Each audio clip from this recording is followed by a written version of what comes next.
সুধী দর্শক, বাংলা টিভি 71 এর পক্ষ থেকে সকলকে স্বাগত জানাচ্ছি। আমি মদিনা তিশা। আজকের এই শুভ সন্ধ্যায় বাংলাদেশ ক্রাইম জার্নালিস্ট ফাউন্ডেশন আয়োজিত সমাজসেবা ও মানব কল্যাণে লায়ন সালিমা আজিজ ও লায়ন খান আখতারুজ্জামানের অবদান শীর্ষক আলোচনা সভা শুরু করতে যাচ্ছি। আজকের অনুষ্ঠানে প্রধান অতিথি হিসেবে উপস্থিত রয়েছেন লায়ন সালাম মাহমুদ, যিনি দেশ বরেণ্য সাংবাদিক, এছাড়াও চেয়ারম্যান যুক্তফ্রন্ট এবং সম্পাদক দৈনিক আজকের বিনোদন। বিশেষ অতিথি হিসেবে উপস্থিত রয়েছেন লায়ন সেলিমা আজিজ, সভাপতি মণ্ডলীর সদস্য জাহিকাফ, lion Khan Akhtaruzzaman, senior sub editor দৈনিক আজকের বিনোদন এবং সদস্য ট্রাব। এছাড়াও সম্মানিত বিশেষ অতিথি হিসেবে উপস্থিত রয়েছেন মোহাম্মদ রেদওয়ান খন্দকার, যিনি সভাপতি সার্ক চলচ্চিত্র ও সাংবাদিক ফোরাম, এবং আজকের অনুষ্ঠানের সভাপতি মোহাম্মদ সরওয়ার হোসেন, যিনি মহাসচিব বাংলাদেশ ক্রাইম জার্নালিস্ট ফাউন্ডেশন। অনুষ্ঠানের শুরুতেই আমি আজকের অনুষ্ঠানের প্রধান অতিথি লায়ন সালাম মাহমুদ স্যারকে তার শুভেচ্ছা বক্তব্য পেশ করার জন্য অনুরোধ জানাচ্ছি।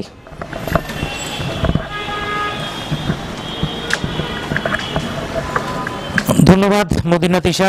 বাংলাদেশ ক্রাইম জার্নালিস্ট ফাউন্ডেশন আয়োজিত লায়ন সেলিমা আজিজ ও লায়ন খান আখতারুজ্জামান এর সমাজসেবা ও মানব কল্যাণে অবদানের গুরুত্ব এবং অবদান শীর্ষক আলোচনা সভার সম্মানিত বিশেষ অতিথি হিসেবে রয়েছেন আমাদের দেশবরেণ্য সাংবাদিক, রাজনৈতিক বিশ্লেষক এবং সার্ক চলচ্চিত্র সাংবাদিক ফোরামের সভাপতি জনাব রেদওয়ান খন্দকার। আজকের অনুষ্ঠানের যিনি সভাপতিত্ব হিসেবে উপস্থিত রয়েছেন, সভাপতিত্ব করছেন আমাদের বিশিষ্ট সাংবাদিক, বাংলা টিভি 71.com এর ব্যবস্থাপনা পরিচালক এবং বাংলাদেশ ক্রাইম জার্নালিস্ট ফাউন্ডেশনের মহাসচিব জনাব সরওয়ার হোসেন। আপনাকে ধন্যবাদ। এবং উপস্থিত রয়েছেন আজকের অনুষ্ঠানের বিশেষ অতিথি, যাদের বিষয় নিয়ে আজকে আলোচনা, লায়ন সেলিমা আজিজ এবং লায়ন খান আখতারুজ্জামান। আপনাদের সবাইকে ধন্যবাদ। লায়ন খান আখতারুজ্জামান, যিনি ধর্ম বিষয়ক উপকমিটির সদস্য বাংলাদেশ আওয়ামী লীগের, এবং আমাদের সেলিমা আজিজ আপা, তিনিও ধর্ম বিষয়ক উপকমিটির সদস্য এবং এজাহিকাফের প্রেসিডিয়াম মেম্বার, আপনারা জানেন। তো আজকে আমাদের এই দুইজন সম্পর্কে আলোচনা সভা এবং সেই আলোচনায় আমাদের যারা অতিথি আছেন তারা কথা বলবেন। তো আমাদের লায়ন সেলিমা আজিজ, আপনারা জানেন, দেশবাসী যারা দেশে এবং দেশের বাইরে এই অনুষ্ঠানটি উপভোগ করছেন, আপনারা জানেন যে লায়ন সেলিমা আজিজ সে ছোটবেলা থেকে মানব কল্যাণ এবং সমাজসেবায় কাজ করে যাচ্ছেন এবং লায়ন্স ক্লাবের মাধ্যমেও তিনি লায়ন্স ক্লাবের সভাপতি হিসেবে দায়িত্ব পালন করছেন এবং ইতিমধ্যেই তিনি বিভিন্ন পুরস্কারে ভূষিত হয়েছেন এবং আগামীতেও লায়ন্সের আরও বড় পদে আমরা তাকে দেখব বলে আশা করি। এবং তার এই অবদানকে স্বীকৃতি স্বরূপ আজকে আমাদের ক্রাইম জার্নালিস্ট ফাউন্ডেশন তাকে আমরা সম্মানিত করব। অবদান রেখেছেন এবং যারই প্রেক্ষিতে তিনি অনেক সম্মানে ভূষিত হয়েছেন। তো আজকে তাদেরকেও আমরা সম্মানিত করব এবং আজকে যারা আমাদেরকে এই অনুষ্ঠানে সময় দিয়েছেন এবং যারা এই মিলনায়তনে অনুষ্ঠানটি উপভোগ করছেন এবং অনলাইনের মাধ্যমে সরাসরি সম্প্রচারে ফেসবুকে, টুইটারে যারা দেশে এবং বিদেশে অনুষ্ঠানটি দেখছেন, আমরা সবাইকে বাংলাদেশ ক্রাইম জার্নালিস্ট ফাউন্ডেশনের পক্ষ থেকে অনেক অনেক ধন্যবাদ এবং কৃতজ্ঞতা জানাচ্ছি।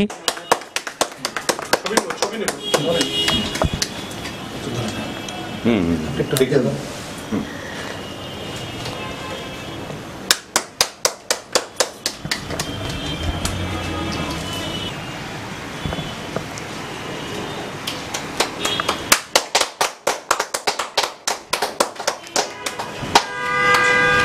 বছর ধরে লায়ন্সের সেবা করি, এতে অনেক পাওয়ার আমরা অনেক পায়ে যাচ্ছি। যদি আমি ফুলদমে ব্যবসা করতাম, অনেক টাকার মালিক হতাম, কিন্তু এই সম্মান পেতাম না।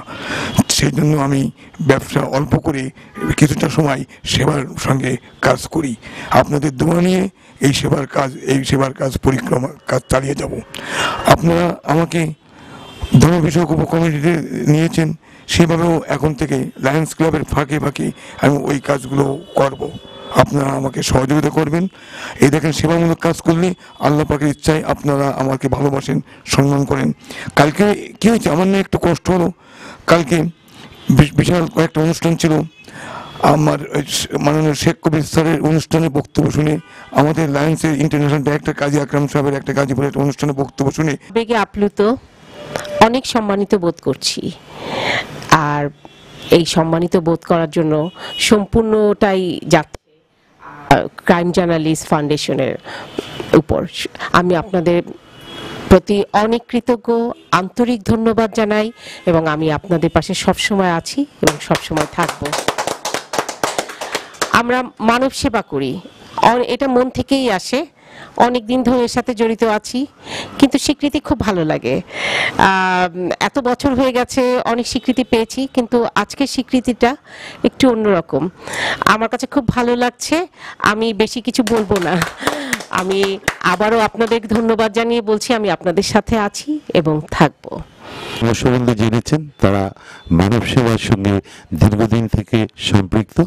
তারা লায়নিজমের মাধ্যমে মানব সেবা করেন, জনকল্যাণে অনেক কাজ করেন, দেশের অনেক অবহেলিত জনগোষ্ঠী যারা আছে তাদের সেবায় এগিয়ে যান এবং সমাজে যেখানে অসঙ্গতি আছে সেখানে তারা সংগতি এনে দেওয়ার জন্য তারা সংযোগের কাজটি করেন। তারা মানুষকে সহযোগিতা করেন, মানুষকে অনুপ্রাণিত করেন। এবং লায়ন খান আক্তার তিনি কিছুক্ষণ আগে তার বক্তৃতায় বলেছেন তার অনেক বন্ধুদেরকে আহ্বান জানিয়েছেন যে ছোট ছোট যারা সংগঠন আছে, বড় সংগঠন যারা আছে তাদেরকে বিভিন্ন ভাগে সহযোগিতা করবার জন্য, অনুদান দেওয়ার জন্য। আমি মনে করি যে তিনি নিজেও লায়নিজমের মাধ্যমে জনসেবা করছেন, মানব সেবা করছেন এবং সেটি দীর্ঘদিন ধরে আছে এবং আগামী দিনে তারা লায়নের শীর্ষ পদে এবং তাদের লায়নিজমের যে সমস্ত বড় বড় সংগঠনের যে সমস্ত রিজিয়ন আছে বা তার উপরে যে সমস্ত, আমি নিজে লায়নিজম খুব একটা বুঝি না, কারণ লায়নিজম আমি কখনো করিনি।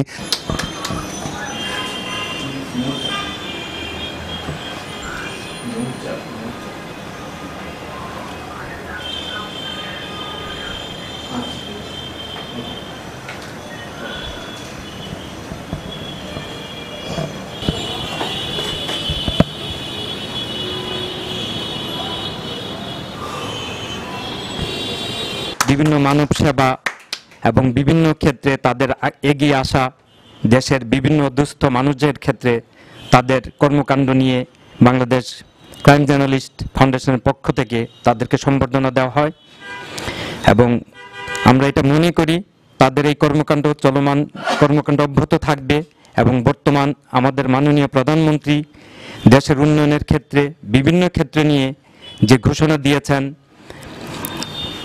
তিনি মাদকের বিরুদ্ধে জিরো টলারেন্স এবং দুর্নীতি এবং সন্ত্রাস, সেই ক্ষেত্রে আমি মনে করি আজকে যারা গুণীজন আসছেন তারা সেই ক্ষেত্রে সহযোগিতা করবেন এবং আমাদের মাননীয় প্রধানমন্ত্রীর মহতি উদ্দেশ্যের সাথে তারা একত্রতা করে এগিয়ে যাবেন, দেশ ও জাতির জন্য কাজ করবেন। আর আমি মনে করি মানব সেবার ঊর্ধ্বে পৃথিবীতে কোনো কর্ম হতে পারে না।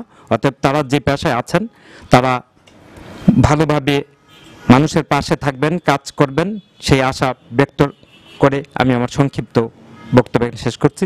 আজকের অনুষ্ঠানে যারা আসছেন সবাইকে ধন্যবাদ এবং যারা বাংলাদেশ ক্রাইম ফাউন্ডেশনের যারা আছেন আজকে এখানে যারা উপস্থিত আছেন সবাইকে ধন্যবাদ এবং আমাদের সম্মানিত সভাপতি, সম্মানিত প্রধান অতিথি যে আজকে যে অনুষ্ঠানটা করেছেন তার জন্য ধন্যবাদ জানিয়ে আমি আমার বক্তব্য এখানে শেষ করছি। সবাইকে ধন্যবাদ। বাংলাদেশ ক্রাইম জার্নালিস্ট ফাউন্ডেশন আয়োজিত গুণীজন সম্মাননা অনুষ্ঠান আজকের মতো এখানেই শেষ করছি। দর্শক সকলে ভালো থাকবেন, সুস্থ থাকবেন, ভালো কাজের সাথে থাকবেন এবং ভালো মানুষের পাশে থাকবেন। বিদায় নিচ্ছি আমি মদিনা তিশা। আল্লাহ হাফেজ।